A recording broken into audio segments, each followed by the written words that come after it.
Hello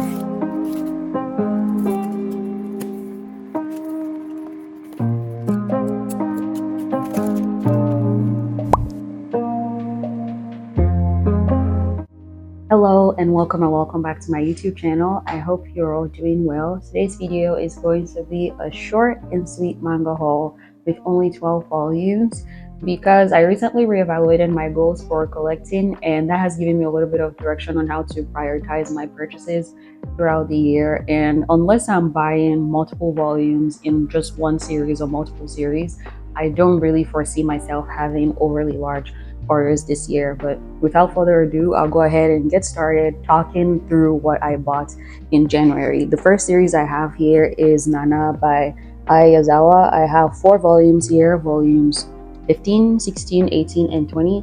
And with these 4, I now have only 2 volumes to go in completing my collection of 𝕚𝕚𝕚, which is really exciting. I would really love to complete this by the end of the year. I'm only missing volumes 4 and 5, and they have been out of stock for a while. I hope they get restocked this year so I can just wrap up my collection of this series. But I'm sure by now most of you have also probably seen the announcement for the licenses for shoujo beat like Red River and Ayazawa's Last Quarter. And I'm bringing that up because I also noticed that in there they had an announcement for a box set of Vampire Knight, which was a series I wasn't sure if I wanted to collect or not. But if there's going to be a box set, I'm really starting to consider it a lot more.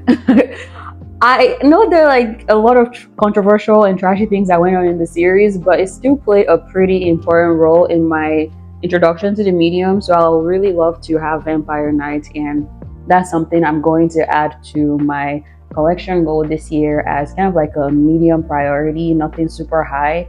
If I am able to knock out the rest of the high goals that I've placed on my goal for the year, and I can start moving to some of them that I've placed on medium priority. So I'm going to place that on medium priority. But the first series I have here is 𝕚𝕚𝕚. The next one here are 2 volumes of Lovesick Ellie, volumes 4 and 5. I read the first volume of this series last year. I really enjoyed it, way more than I was expecting to. And now that it's complete, I'm going to try to read all of it this year. I'm actually doing a buddy read of the series with someone, and I'm slowly picking it up to start reading it. I haven't read past the first volume, so I'm going to stop at picking up just one more volume, which will be volume 6, until I read at least the first 3 volumes, because I think that should be enough to guide my decision to buy the rest of the series or not. But that is Lovesick Ellie. The next volume of manga I have here is a BL one-shot. These are some of my favorite things to buy because you have the entire story in just this one volume of manga. And one thing about me is I am always going to buy a BL one-shot. I was actually taking my time to decide if I wanted to buy this one or not, but I'm also in a bunch of manga and BL focus groups on Facebook that have rated this series or this volume really highly. So I decided to buy it because I actually trust most of the recommendations on some of these groups. Their tastes are very well aligned to mine, and they have rarely led me wrong. So that was why I decided to pick up this one, and I'm really excited to read it. It also has a super sweet synopsis and plot for the series about a game designer, and he meets a stoic genius who is better than him in every way. And I guess they're meant to be competing between like jealousy or attraction between each other. So that sounds really interesting, and I can't wait to read it. All the other volumes I have here are series that are completely new to me or I'll be trying out for the first time. The first one here is The Summer Picaro Died. I love how bright these volumes of manga are, and it's just that one color with one person standing in the middle with the name of the manga going at the bottom. I've never seen anything like it, so I really like it. But I don't really do horror as a genre. Reading, watching, it's not really my vibe. But I've been really curious about this series as it started getting popular last year, or at least I thought it started getting popular last year. I didn't know anything about it before then, and it has really piqued my interest. I'm super curious about it. And I think the reason for that is, rather than being a jump scary type of horror, the vibe I'm getting from this is that it's more psychological horror. I like psychological stories, so I don't think the horror will throw me off too much, even though it's meant to be horror. And from what I've seen of people's reviews of the series, I think I might actually enjoy this one. So I picked up the first 2 volumes. Another series that kind of falls into this category of psychological horror that I'm not sure if I'm going to like or not, but I'm curious enough to try it, will be Blood on the Tracks. I picked up the first 2 volumes of that one as well. So I'm probably going to do a separate video talking about the summer Hikaru died and Blood on the Tracks, because I lump them together as like psychological horror that I'm trying for the first time. But yeah, that was why I picked up this one, because I was super curious about it and I can't wait to read that as well. The next one here is Love, Murder, Basketball. I will also categorize this as psychological horror. Now, the first thing that I've kind of read like this or tried to read is probably the more appropriate thing to say is Killing Stalking. And I remember when Killing Stalking first came out, I read like the first 5 volumes, actually the first 5 chapters, I'm sorry, which is just like a volume, before deciding it wasn't really for me. And this one has been out for a while. I think it came out in like November or December of 2023.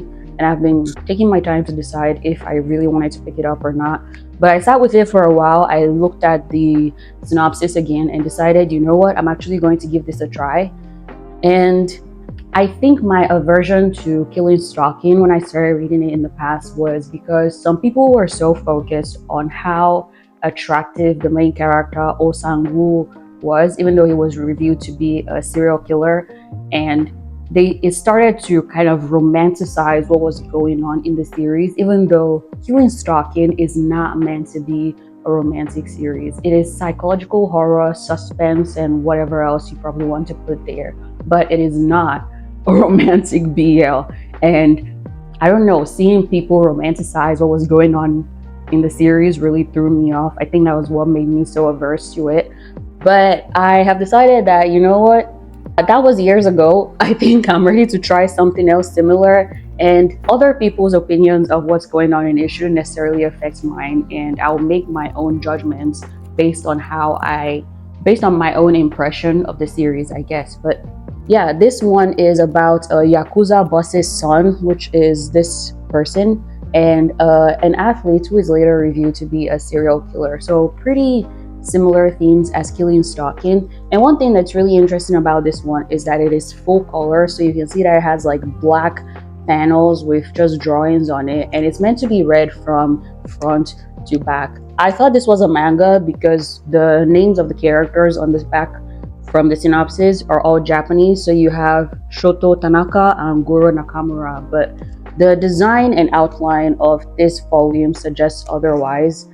So yeah, I'm probably going to research that and find out more about it. I think I'm going to do an isolated review of this one. I wouldn't necessarily call it a recommendation.